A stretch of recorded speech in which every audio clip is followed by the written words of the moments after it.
Donc vous avez parlé d'Europe, vous avez aussi parlé d'éducation, qui est la mère des réformes. Il y a deux pays, la Suède et la Nouvelle-Zélande, qui ont mis en place une réforme dont on ne parle pas beaucoup en France. C'est la réforme du chèque éducation, c'est-à-dire la libéralisation de l'éducation, et l'État donne un chèque aux parents qui choisissent leur école. Est-ce que ces deux exemples peuvent vous paraître pertinents? Est-ce qu'une telle réforme est possible en France, une vraie libéralisation de l'éducation? Ce n'est pas sur cette hypothèse que je travaille. Moi, je veux bien l'étudier, regarder comment ça se passe. Voilà, nous sommes dans des systèmes très différents. Je travaille sur d'autres hypothèses. Et surtout, je ne crois pas au grand soir de l'éducation.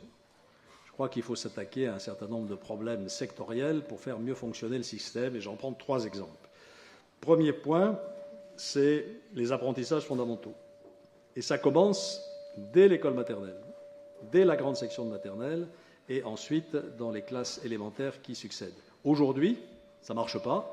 Et le résultat, c'est qu'à l'entrée en 6e, nous avons un taux d'illettrisme qui est très supérieur à celui de la Finlande ou d'autres pays PISA. Or, des expériences ont été faites. L'Institut Montaigne, par exemple, a fait avec l'éducation nationale une expérience qui s'appelle Agi pour l'école, où elle a changé complètement le mode de gestion de cette tranche d'âge. D'abord en revenant à des méthodes plus classiques d'apprentissage de la langue, et ensuite en personnalisant davantage le parcours des enfants. Ça donne des résultats spectaculaires à l'entrée en 6e. Le taux d'illettrisme baisse de 50% et même plus. Donc voilà une première réforme qu'on pourrait faire. À l'autre bout de la chaîne, la deuxième réforme à laquelle je m'intéresse, c'est l'articulation entre le lycée et le premier cycle de l'enseignement supérieur. On dénonce toujours les 150 000 jeunes qui sortent du cycle secondaire sans aucun diplôme, et c'est vrai. Il faudra traiter cette question. Les écoles de la deuxième chance sont en partie une solution.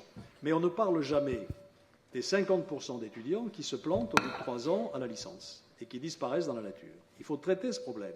Et ce problème, il vient de quoi? De la mauvaise articulation entre le lycée et le premier cycle de l'enseignement supérieur, de la carence de notre système d'orientation et de notre incapacité à développer autre chose que les formations longues, c'est-à-dire les filières techniques et professionnelles et l'enseignement en alternance.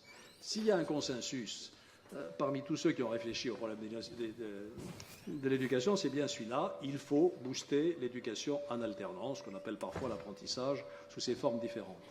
Et nous n'y arrivons pas. L'Allemagne a 3 fois plus de jeunes qui prennent la filière de l'apprentissage qu'en France, et le chômage des jeunes y est infiniment inférieur. Il y a donc une corrélation entre les deux. Comment redonner à l'apprentissage toute son attractivité et tout son tonus? Il faudra surmonter des blocages familiaux. Quand on dit à une famille, votre fils n'est pas fait pour faire Sciences Po, il faudrait mieux qu'il fasse une filière courte, c'est une catastrophe. Ben, voilà, tout le monde n'est pas fait pour faire Sciences Po. Et puis ensuite, on peut se récupérer après une filière courte. Il y a des passerelles qui permettent de continuer. Il y a des blocages liés à l'éducation nationale, qui n'a pas un œil très favorable à l'entrée, comme ils disent, de l'entreprise dans le système éducatif, parce que c'est bien ça l'alternance. Et puis il y a des blocages du côté des entreprises, parce qu'elles estiment que voilà, les conditions financières de l'apprentissage sont trop coûteuses. Il va falloir faire sauter ces blocages, et c'est une des réformes que je ferai. Je ferai de l'apprentissage une grande cause nationale. Et puis ma troisième idée, c'est que si on veut un système scolaire, universitaire qui marche bien, là je parle de l'école essentiellement, il faut des enseignants bien dans leur peau. Et aujourd'hui, si on en croit les sondages, ils ne sont pas bien dans leur peau.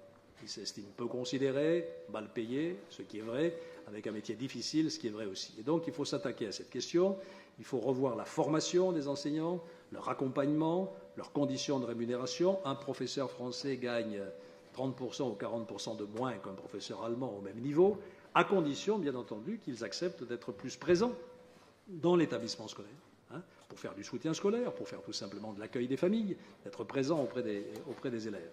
Et il faut aussi avoir une gestion des ressources humaines de ce ministère qui soit plus intelligente. Ça fait 20 ans qu'on dénonce le procédé qui consiste à envoyer les jeunes profs sans aucune expérience dans le 9-3, comme on dit, pour caricaturer, c'est-à-dire dans les postes les plus difficiles.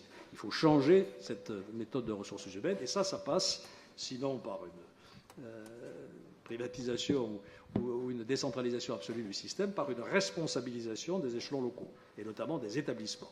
Il y a un reportage qui m'a frappé il y a quelque temps à la télévision, où on voyait un collège de la banlieue parisienne, dans un secteur un peu difficile, où il y avait un principal de collège qui était sur le front. tous les matins à l'entrée plutôt, pour voir les familles, pour recevoir les enfants. Et il y a un témoignage qui m'avait frappé, qui était celui d'un collégien qui disait « J'ai un copain qui est dans le collège machin à côté, il n'a jamais vu son principal. Moi, quand je demande à mon principal de me recevoir, j'ai un rendez-vous dans la semaine, je lui explique ce qui ne va pas, il m'écoute, il me conseille, il m'accompagne, et ça marche. Donc il faut donner au chef d'établissement davantage de rôle.